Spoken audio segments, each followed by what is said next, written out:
नमस्कार माताओं और बहनों, आप सभी का स्वागत है हमारे YouTube चैनल श्रद्धा संगम ऑफिशियल में। सनातन धर्म में एकादशी का व्रत बहुत ही पवित्र और महत्वपूर्ण माना जाता है। कहा जाता है कि एकादशी के दिन भगवान श्री हरि विष्णु का स्मरण, पूजा पाठ और व्रत करने से मन को शांति मिलती है और व्यक्ति भगवान की भक्ति के और करीब पहुंच जाता है। लेकिन क्या आप जानते हैं कि एकादशी के दिन केवल भोजन का त्याग करना ही पर्याप्त नहीं माना गया है। इस दिन कुछ ऐसी बातों का भी ध्यान रखना चाहिए जिनका संबंध हमारे मन, वाणी और व्यवहार से है। तो आइए जानते हैं एकादशी के दिन हमें किन किन बातों का विशेष ध्यान रखना चाहिए। सबसे पहले एकादशी की सुबह सूर्योदय से पहले उठकर स्नान करें और स्वच्छ वस्त्र धारण करें। इसके बाद भगवान विष्णु और माता लक्ष्मी जी की पूजा करें। भगवान के सामने दीपक जलाएं और श्रद्धा से प्रार्थना करें। अगर आप व्रत रख रहे हैं तो अपनी क्षमता और स्वास्थ्य के अनुसार व्रत रखें। कोई निर्जल व्रत रखता है तो कोई फलाहार, सात्विक आहार लेकर व्रत रखता है।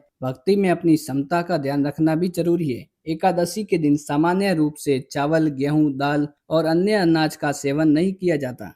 व्रत में फल, दूध या व्रत में लिए जाने वाले सात्विक पदार्थों का सेवन किया जा सकता है। इसके अलावा इस दिन मांसाहार, शराब और किसी भी प्रकार के नशे से पूरी तरह दूर रहना चाहिए।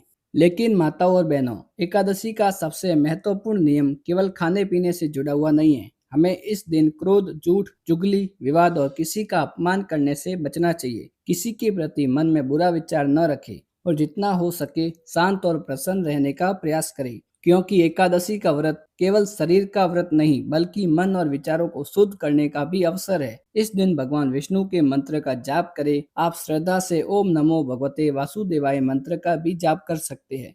भगवान विष्णु की कथा सुनना, विष्णु सहस्त्र नाम का पाठ करना या भजन कीर्तन करना भी शुभ माना जाता है। अगर संभव हो तो इस दिन किसी जरूरतमंद व्यक्ति की सहायता अवश्य करें। अपनी क्षमता अनुसार अन्न, वस्त्र या अन्य आवश्यक वस्तुओं का भी दान करें। और एक बात का विशेष ध्यान रखें, एकादशी का व्रत द्वादशी के दिन उचित समय पर पारण करके ही पूर्ण किया जाता है। इसीलिए पारण का समय अपने स्थान की पंचांग तिथि के अनुसार जरूर देखें। माताओं और बहनों, एकादशी हमें सिर्फ उपवास करना नहीं सिखाती बल्कि अपने मन को भगवान की भक्ति में लगाने और अपने जीवन में अच्छे विचार लाने की प्रेरणा देती है। इसीलिए अगली बार जब भी एकादशी का व्रत रखें तो भोजन के साथ साथ विचारों, वाणी और व्यवहार पर भी संयम जरूर रखें। तो यदि आपको यह जानकारी अच्छी लगी हो तो प्लीज़ हमारे वीडियो को लाइक और शेयर जरूर कीजिएगा। मिलते हैं अगले वीडियो के साथ।